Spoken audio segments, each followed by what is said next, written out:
Welcome back, everybody. Courtside in the field house. East Texas A&M women fall in today's opener of the doubleheader against McNeese State.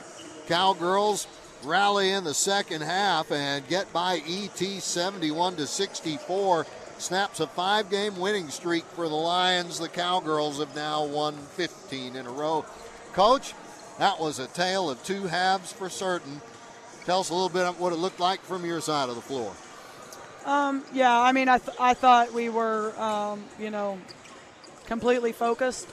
We turned the ball over too many times there in the third quarter.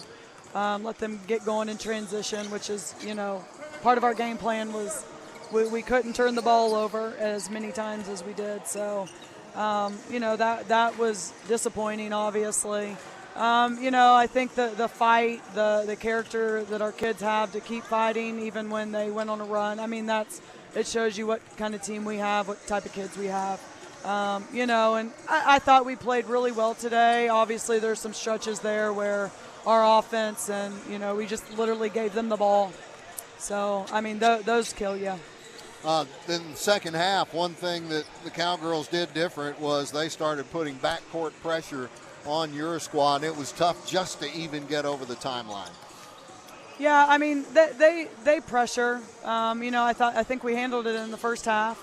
The only difference was they picked us up full court. I think we were pressing a little bit there in the third quarter.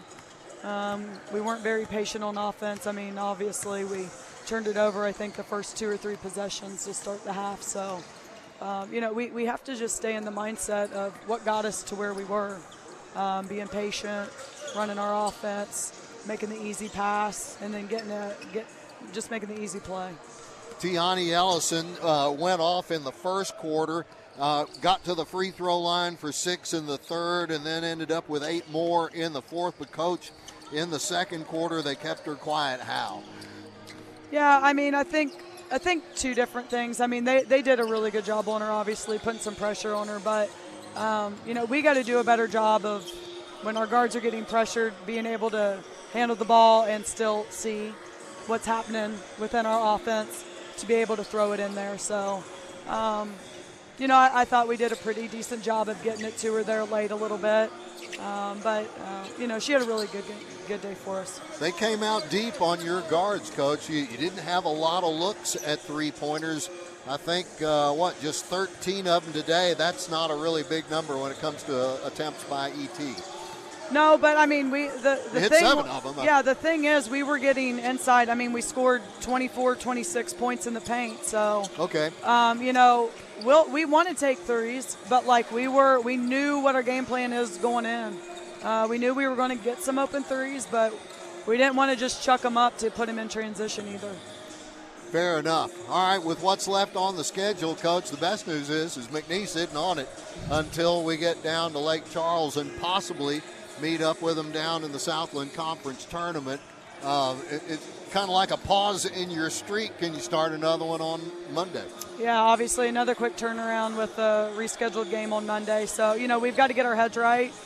We got to get back on track and get prepared for the next game. Okay.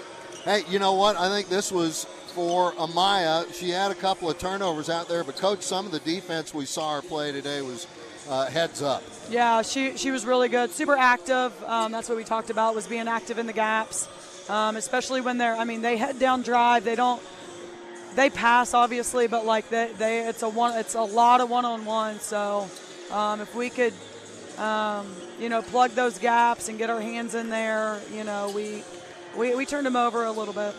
Well, the matchup between Sibley and Cora Horvath in the second half, especially Sibley, just could not be stopped with those jumpers in close.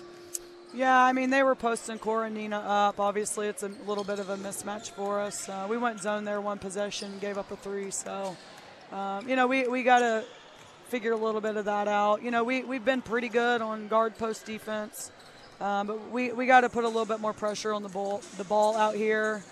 So it helps our guards on post defense as well. Okay. All right, Coach. Like you said, it's a quick turnaround. Next up, it'll be a 4 o'clock tip-off on Monday at Northwestern State in Natchitoches. We'll be there to bring that one to you. And Coach, thanks for coming over after this one. Thanks, Charlie. All right, we'll see you soon. Lions up here